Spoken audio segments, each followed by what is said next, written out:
দেশকে পুনর্গঠন এবং জনগণের কাঙ্ক্ষিত রাষ্ট্র ব্যবস্থা প্রতিষ্ঠিত করার জন্য আমাদের উপর দায়িত্ব প্রদান করা হয়েছে। অতীতের ভুলগুলোকে সংশোধন করে একটা প্রতিযোগিতামূলক ও শক্তিশালী অর্থনীতি এবং ন্যায়ভিত্তিক সমাজ ব্যবস্থা গড়ে তোলায় এই মুহূর্তে আমাদের মূল লক্ষ্য। বর্তমান পরিবর্তিত পরিস্থিতিতে সকল রাজনৈতিক দল এখন স্বাধীনভাবে তাদের মতামত প্রকাশ করতে পারছে। যেসব ব্যক্তি বা প্রতিষ্ঠান রাষ্ট্রীয় কাজ ও সিদ্ধান্ত গ্রহণ করার প্রক্রিয়ায় সম্পৃক্ত, তাদের প্রত্যেকের জবাবদিহিতা নিশ্চিত করাই আমাদের অগ্রাধিকার। আমরা মানুষের মৌলিক অধিকারকে সমুন্নত ও সুরক্ষিত রাখতে দৃঢ়প্রতিজ্ঞ। আমাদের দেশের মানুষ মুক্তভাবে কথা বলবে, ভয়ভীতি ছাড়া সমাবেশ করবে, তাদের পছন্দের ব্যক্তিকে ভোট দিয়ে নির্বাচিত করবে, এটাই জাতির আকাঙ্ক্ষা এবং এটাই আমাদের লক্ষ্য। বিচার বিভাগের স্বাধীনতা সংরক্ষণ ও সাইবার ডোমেইন সহ গণমাধ্যমের স্বাধীনতা সুসংহতকরণে আমরা প্রতিজ্ঞাবদ্ধ। আমাদের একজন কৃষক বা একজন শ্রমিকের সন্তানও যেন সমাজের সর্বোচ্চ শিখরে পৌঁছতে পারে, সেই লক্ষ্যে বিশালকার অবকাঠামো নির্মাণের বদলে স্বাস্থ্য ও শিক্ষা খাতে বরাদ্দ বৃদ্ধির আমরা গুরুত্ব আরোপ করছি।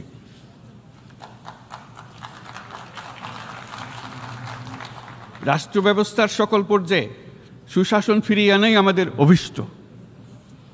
বাংলাদেশে যেসব আন্তর্জাতিক, আঞ্চলিক এবং দ্বিপাক্ষিক চুক্তির পক্ষভুক্ত, সেগুলো প্রতিপালনে আমাদের সরকার বদ্ধপরিকর। জাতিসংঘ সহ বহুপাক্ষিক বিশ্ব কাঠামোতে বাংলাদেশের সক্রিয় অংশগ্রহণ ও অবদান অব্যাহত থাকবে। পারস্পরিক শ্রদ্ধাবোধ, মর্যাদা ও স্বার্থরক্ষণের ভিত্তিতে বাংলাদেশ বিশ্বের সকল রাষ্ট্রের সাথে বন্ধুত্বপূর্ণ সম্পর্ক বজায় রাখবে। মাননীয় সভাপতি, গত 7 সপ্তাহের মধ্যে আমাদের সরকার বিভিন্ন গুরুত্বপূর্ণ পদক্ষেপ গ্রহণ করেছে।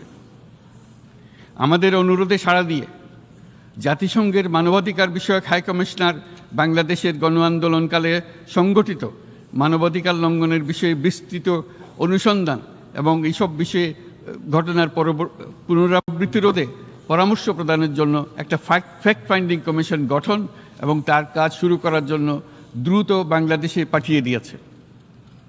আমি তাকে বাংলাদেশের পক্ষ থেকে অশেষ ধন্যবাদ জানাচ্ছি। দায়িত্বভার গ্রহণের 2 সপ্তাহের মধ্যে আমরা গুম প্রতিরোধে যে আন্তর্জাতিক কনভেনশন রয়েছে তাতে যোগদান করেছি।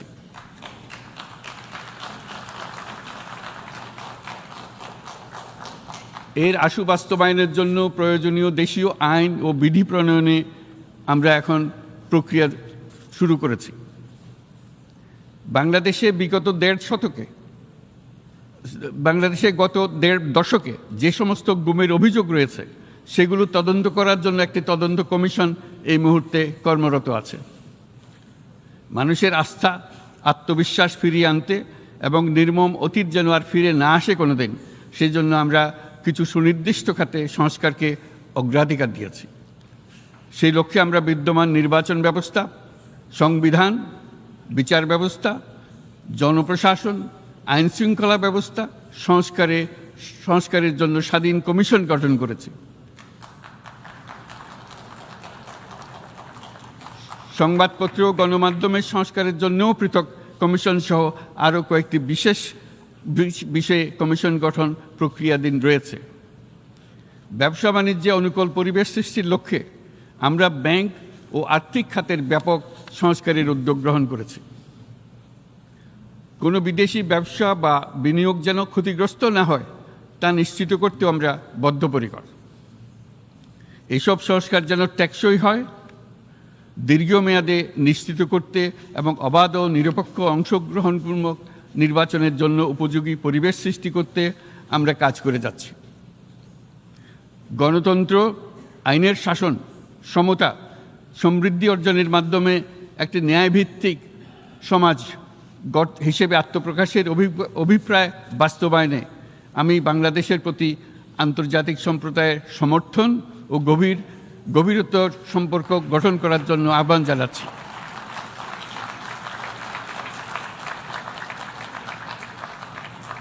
মাননীয় সভাপতি, বাংলাদেশ মনে করে যে শান্তি রক্ষা ও সংঘাত মোকাবেলা জনগণের সমৃদ্ধি নিশ্চিত করার মূল চালিকা শক্তি। সাম্প্রতিক বিপ্লবকালে আমাদের ইতিহাসের সবচেয়ে কঠিনতম সময়ে জনগণের মুক্তির আকাঙ্ক্ষা পূরণে তাদের পাশে দৃঢ়ভাবে দাঁড়িয়ে আমাদের সাহসী সশস্ত্র বাহিনীসমূহ আরও একবার শান্তির প্রতি তাদের অঙ্গীকার প্রমাণ করেছে।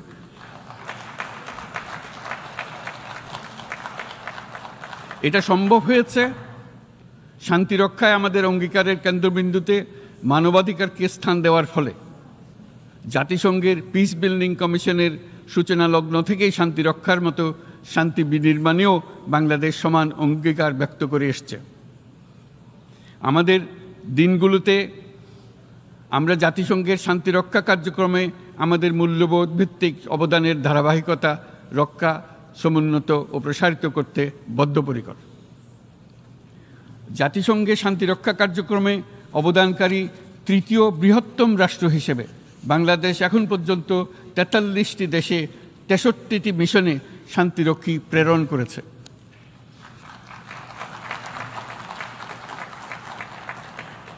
বসনিয়া থেকে শুরু করে কঙ্গো পর্যন্ত বিশ্বের বিভিন্ন প্রান্তে এসব মিশনে দায়িত্ব পালনকালে ১৬৮ জন বাংলাদেশি শান্তিরক্ষী নিজেদের জীবন বিসর্জন দিয়েছে। আমরা আশা করি যে কোনো অবস্থায় নানা প্রতিকূলতা সত্ত্বেও জাতিসংঘের ভবিষ্যৎ শান্তিরক্ষী কার্যক্রমগুলোতে বাংলাদেশের প্রতিরক্ষা বাহিনীর সদস্যরা একইভাবে অবদান রাখার সুযোগ পাবে।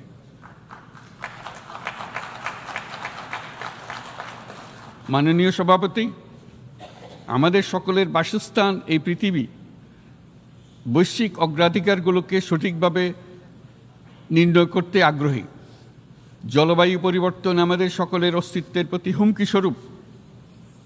এই গ্রীষ্মে সর্বকালের রেকর্ড ভঙ্গকারী তাপদাহ আমাদের জলবায়ুজনিত পরিবর্তনের কথা স্পষ্টভাবে স্মরণ করিয়ে দিয়েছে।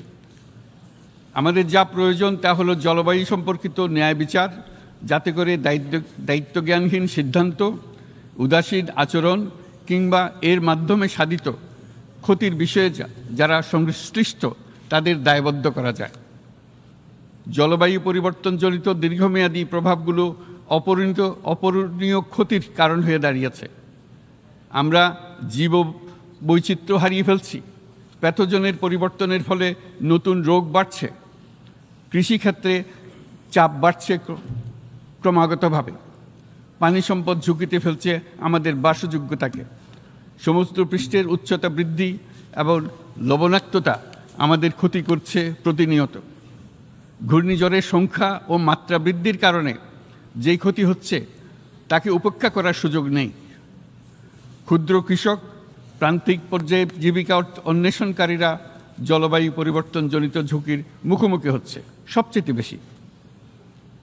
আমি আজ এই বিশ্ব সভায় যখন কথা বলছি তখন বাংলাদেশের পূর্বাঞ্চলে ৫০ লাখেরও অধিক মানুষ তাদের জীবদ্দশায় হওয়া সবচেয়ে ভয়াবহ বন্যা মোকাবেলা করে যাচ্ছে। মহাসচিব গুতেরেস আমাদেরকে দেখিয়েছেন যে বিদ্যমান পরিক্রমা অব্যাহত থাকলে বিশ্বের গড় তাপমাত্রা ২.৭ ডিগ্রি সেলসিয়াস বৃদ্ধির দিকে অগ্রসর হতে থাকবে। তাই বাংলাদেশের মতো জলবায়ু ঝুঁকিতে থাকা দেশগুলোতে অভিযোজনের জন্য ব্যাপক বিনিয়োগের আহ্বান জানাচ্ছি।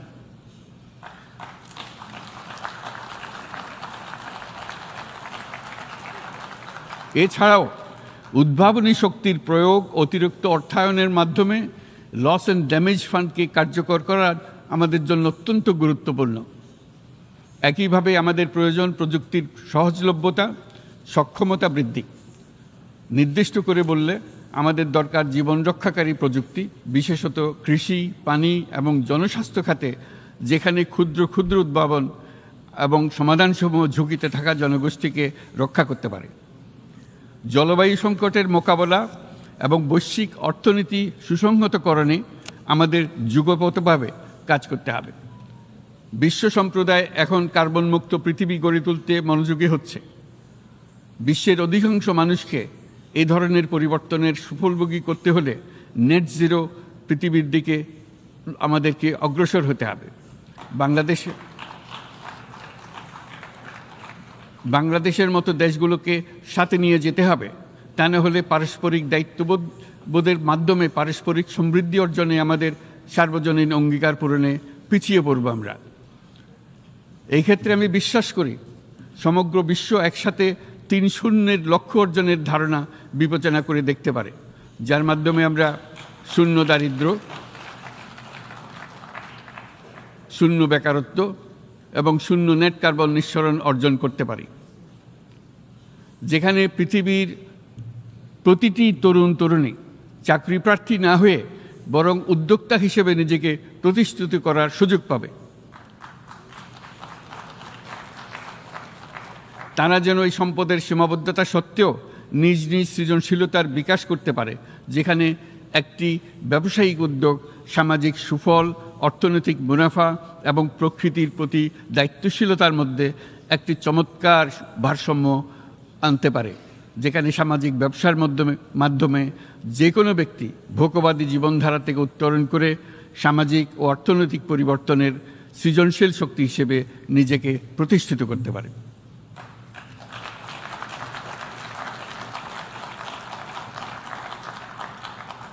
এই সময়ে তাই প্রয়োজন উন্নত উন্নয়নশীল সকল দেশসমূহ এবং বিভিন্ন অংশীদারদের মধ্যে নতুন দৃষ্টিভঙ্গি, নতুন মূল্যবোধ এবং নতুন একতা। সামগ্রিকভাবে এই লক্ষ্য অর্জনে জাতিসংঘ ব্যবস্থা, জাতীয় আঞ্চলিক পর্যায়ে সরকারসমূহ, সকল ব্যবসা প্রতিষ্ঠান, বেসরকারি অংশীজন এবং দাতব্য সংস্থাগুলোকে একসঙ্গে কাজ করতে হবে। আমাদের অর্থনৈতিক কাঠামোতে সামাজিক ব্যবসাকে স্থান দিলেই নিচের অর্ধেকাংশ মানুষের জীবনে তা বিরাট পরিবর্তন আনতে পারে।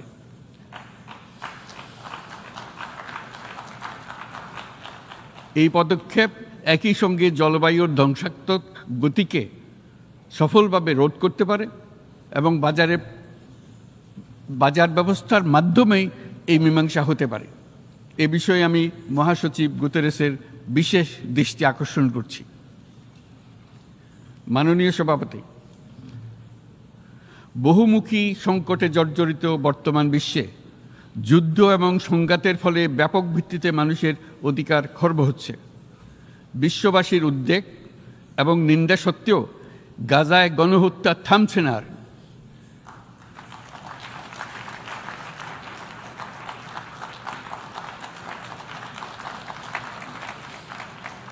ফিলিস্তিনের মতো বিদ্যমান বাস্তবতা কেবল আরব কিংবা মুসলমানদের জন্যই উদ্বেগজনক নয়, বরং তা সমগ্র মানব জাতির জন্যই উদ্বেগের বিষয়।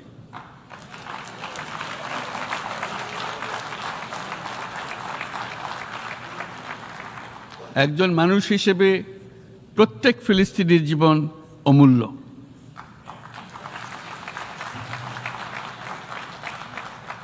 ফিলিস্তিনের জনগণের বিরুদ্ধে যে মানবতা বিরোধী অপরাধ হচ্ছে তার জন্য সংশ্লিষ্ট সকলকে দায়বদ্ধ করতে হবে।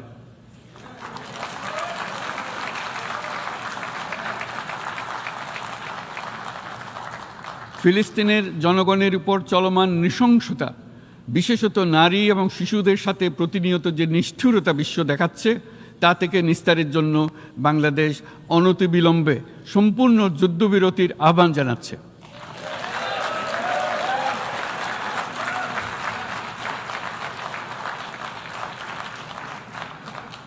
দ্বিরাষ্ট্রভিত্তিক সমাধানেই মধ্যপ্রাচ্যে টেকসই শান্তি আনতে পারবে। তাই জাতিসংঘ সহ আন্তর্জাতিক সম্প্রদায়ের সকলকে এর বাস্তবায়নের জন্য এখনই উদ্যোগ নিতে আহ্বান জানাচ্ছি।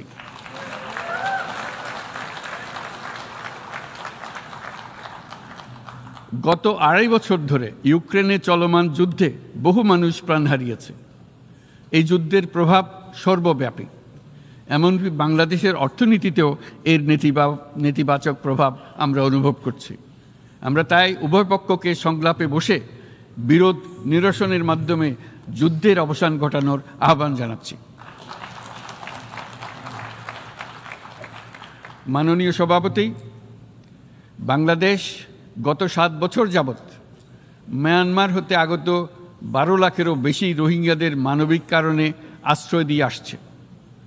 এর ফলে আমরা বিরাট সামাজিক, অর্থনৈতিক পরিবেশগত ক্ষতির সম্মুখীন হচ্ছি। মায়ানমারের অভ্যন্তরীণ সমস্যা থেকে সৃষ্ট এই সংকট বাংলাদেশ ও আমাদের অঞ্চলের জন্য প্রথাগত ও অপ্রথাগত উভয় ধরনের নিরাপত্তা ঝুঁকির কারণ হয়ে দাঁড়িয়েছে। মায়ানমার থেকে বাংলাদেশে বলপূর্বক বাস্তুচ্যুত রোহিঙ্গাদের সহায়তা করতে আমরা অঙ্গীকারবদ্ধ। আমরা রোহিঙ্গাদের জন্য মানবিক সহায়তা কার্যক্রম চালু রাখা এবং তাদের টেকসই প্রত্যাবর্তন নিশ্চিত করার উদ্দেশ্যে আন্তর্জাতিক সম্প্রদায়ের পর্যাপ্ত সহায়তা অব্যাহত রাখার আহ্বান জানাচ্ছি। রোহিঙ্গাদের সাথে সংগঠিত হওয়া ব্যাপক ভিত্তিক মানবাধিকার লঙ্ঘনের জন্য আন্তর্জাতিক বিচার আদালত এবং আন্তর্জাতিক অপরাধ আদালতে চলমান বিচার প্রক্রিয়ার মাধ্যমে ন্যায় বিচার নিশ্চিত করাও সমানভাবে গুরুত্বপূর্ণ। রোহিঙ্গারা যাতে নিজ দেশে স্বাধীন এবং মর্যাদাপূর্ণ জীবনযাপন করতে পারে সেই লক্ষ্যে অনুকূল পরিবেশ তৈরিতে জাতিসংঘ অন্যান্য আন্তর্জাতিক প্রতিষ্ঠানের ধারাবাহিক প্রচেষ্টার প্রশংসা দাবিদার। এই লক্ষ্যে রোহিঙ্গারা যাতে পর্যাপ্ত নিরাপত্তা ও অধিকার নিশ্চিত করে তাদের নিজ ভূমি রাখাইনে ফিরে যেতে পারে তার পথ সুগম করা অত্যন্ত দরকার। মায়ানমারে প্রতিনিয়ত পরিবর্তনশীল অবস্থা বিবেচনা রেখে বাংলাদেশ আন্তর্জাতিক সম্প্রদায়ের সাথে একযোগে রোহিঙ্গাদের নিজ দেশে মর্যাদাপূর্ণ টেকসই প্রত্যাবর্তনের জন্য পরিবেশ সৃষ্টিতে কাজ করতে প্রস্তুত।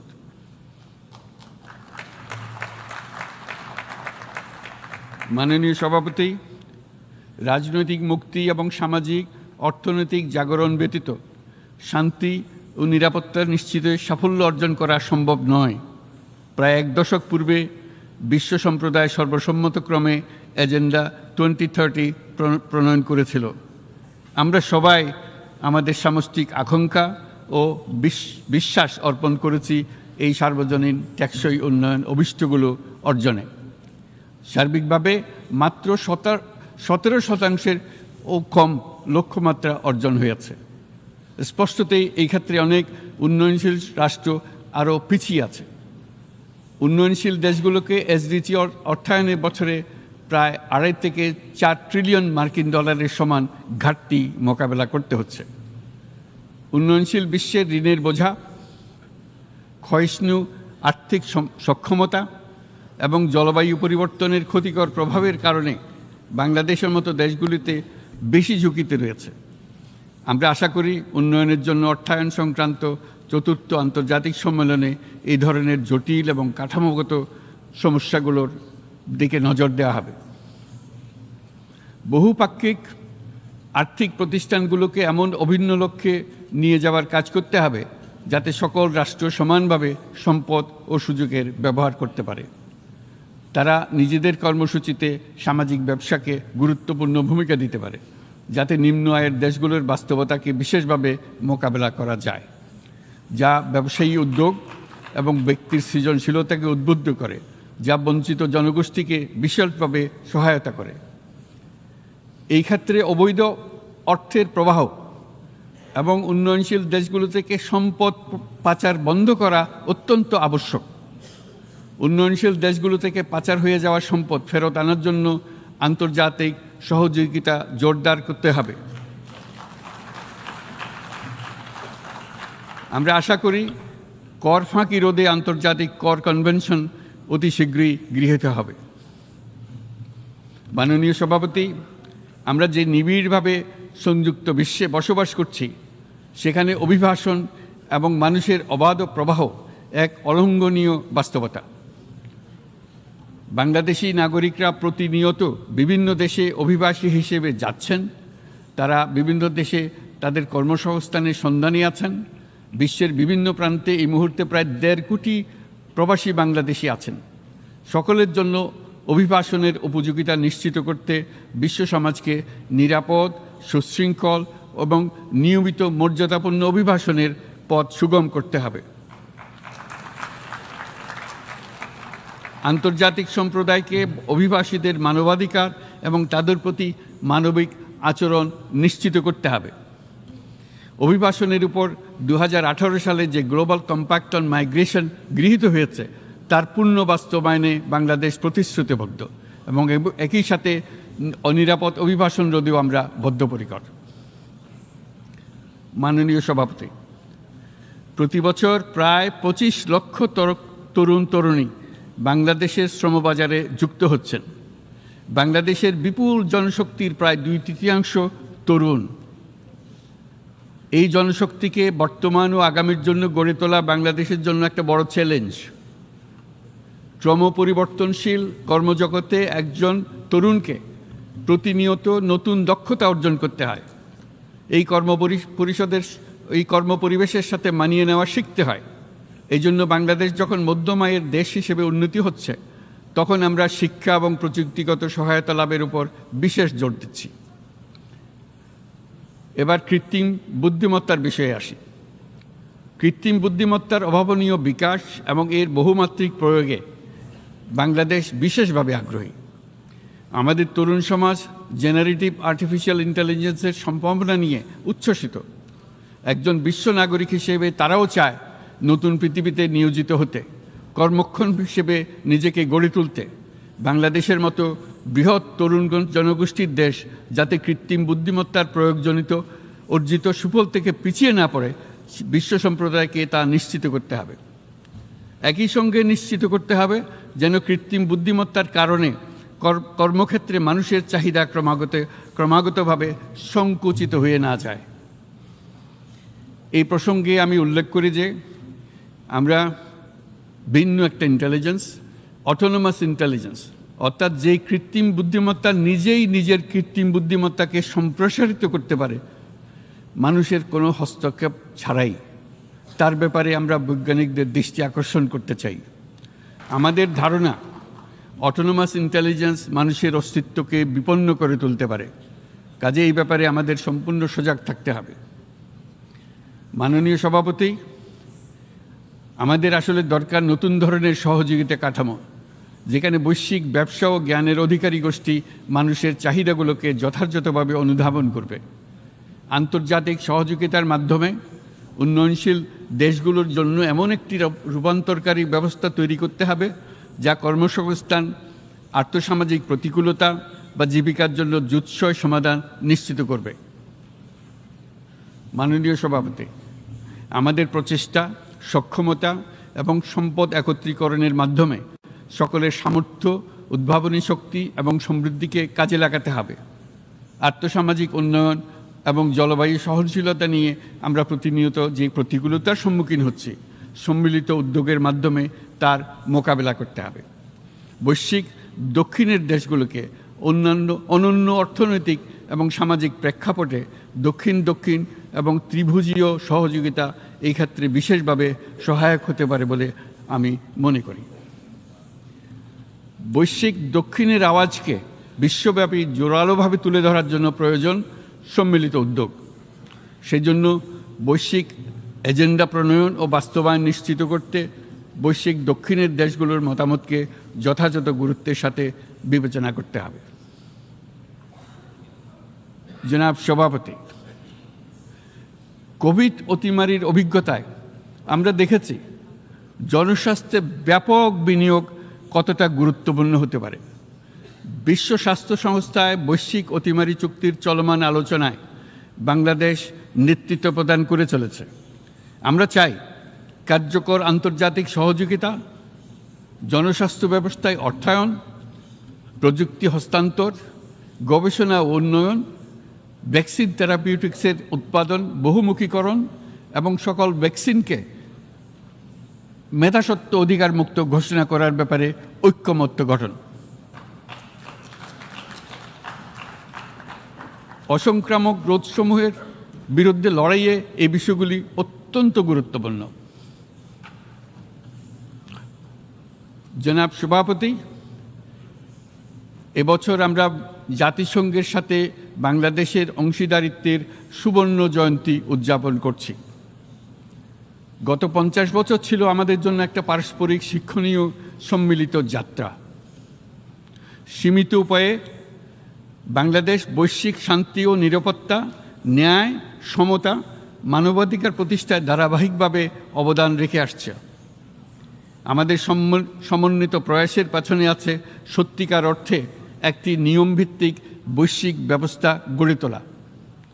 এই প্রসঙ্গে উদাহরণ হিসেবে আমি স্মরণ করছি 1999 সালে জাতিসংঘ সাধারণ পরিষদে ক্ষুদ্র ঋণের উপর গৃহীত রেজুলেশনের কথা।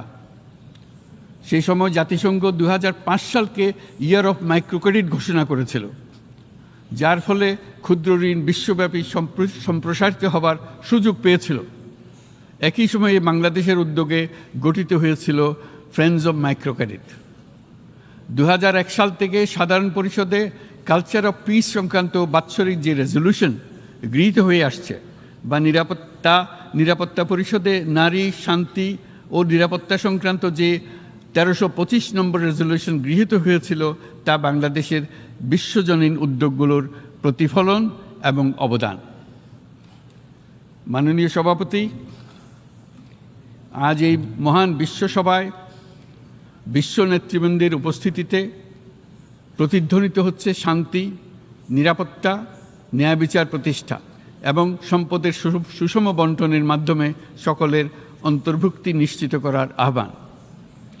সদস্য রাষ্ট্র হিসেবে আমাদের প্রত্যেককে আজ গভীরভাবে অনুধাবন করতে হবে কিভাবে আমরা নারী, পুরুষ সকলের জন্য ও আগামীর দিনগুলোতে উদ্যোক্তা হবার সমান সুযোগ সৃষ্টি এবং তাদের ক্ষমতায়ন নিশ্চিত করতে পারি। সকল বৈশ্বিক সমস্যার সমাধানের জন্য আমাদের সবার হাতে যথেষ্ট সক্ষমতা, সম্পদ এবং উপায় রয়েছে। আসুন আমরা জাতীয় বা আন্তর্জাতিক যেসব প্রতিশ্রুতি দিয়েছি তা বাস্তবায়ন করি এবং অর্থনৈতিক ক্ষেত্রে সামাজিক ব্যবসার ধারণা প্রতিষ্ঠিত করে সকল প্রকার বৈষম্য ও অসমতার অবসানে ঐক্যবদ্ধভাবে আমরা কাজ করি। বাংলাদেশের তরুণরা প্রমাণ করেছে যে মানুষের স্বাধীনতা, মর্যাদা ও অধিকার সমুন্নত রাখার অভিপ্রায় কোনো উচ্চাভিলাষ নয়, বরং এটা সকলের নিশ্চিত প্রাপ্য।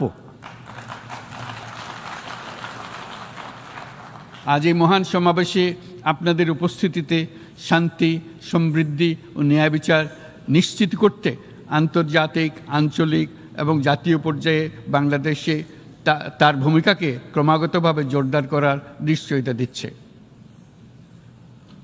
আজ আপনাদের সবাইকে শুভেচ্ছা জানাচ্ছি, ধন্যবাদ জানাচ্ছি।